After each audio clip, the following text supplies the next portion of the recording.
Ever wonder what it's like to have your head opened up as a child? Well, growing up, my childhood was certainly different than the typical boys growing up.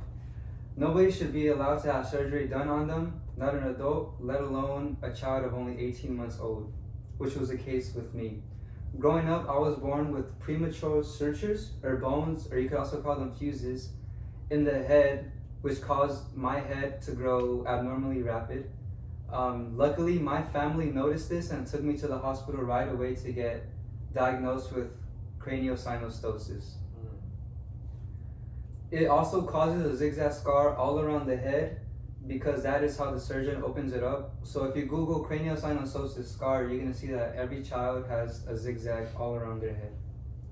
This was terrifying for my family as well as me. For them to know that they have a newborn baby boy only a year and a half having surgery done on their head, I can only imagine the trauma it caused for them. In fact, 1 in every 2,000 to 3,000 families get affected by this because that is the ratio in which babies are born with craniosynostosis. Although it isn't very common, it is also able to be fixed by surgeons all across the world. It dramatically impacted my family significantly.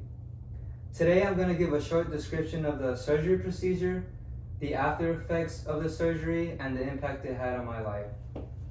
So first, let me give you a brief description of what happened during my craniosynostosis surgery. Craniosynostosis is an open surgery, which means that the surgeon has to cut through the skin as well as tissues to get to the bones and all the structures that need to be reshaped or removed. Secondly, after he cuts the skin and first he draws a mark, but after he draws a mark and cuts the skin, he goes inside my head and removes all the premature structures and all the fuses and bones that cause my head to grow abnormally. After all that, the surgeon reshapes my head and stitches my head in that zigzag shape in which he cut my skin. Let's take a brief look at the after effects of my surgery.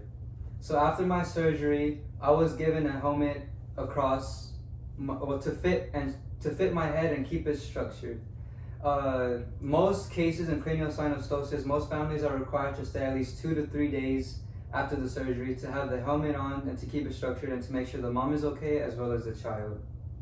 I also remember after I left the hospital, my face and my eyes were still swollen, and it would not only scare my mom, it would scare my mom to see her child looking like that, but it scared also my siblings because they were young at the time and I looked like a monster to them. So after that, let's look at the impact the surgery had on my life after the after effects and after the surgery and everything. So it's a great conversation starter, and every time I go to new places or I meet new people, they always ask if it's a design because it looks like any barber could do that, just draw a zigzag all across the head. But I don't get offended by it, but I tell them that no, it's just a scar, and they proceed to ask, oh really, what happened? So then I tell them that when I was 18 months old, I had surgery on my head, and everybody that has a surgery has a zigzag scar. It goes from here, and it goes all the way under the top of my head, on top of my head, under my hair, and it goes to here. So it's all around the head. I can see how much it impacted my family because at the time, my mom was going through it alone, so all I can do is just commend her for being so strong and for being for having the emotional, I guess, courage to go through that alone. So it impacted me greatly, and it also impacted her, but it made me who I am. And I guess one of the morals of the story is I want to say, no matter what insecurity you have or no matter what imperfection you think you might have, it's going to make you who you are. So just learn to love yourself and learn to deal with it, and it's going to have a greater impact on not only you, but also on the world.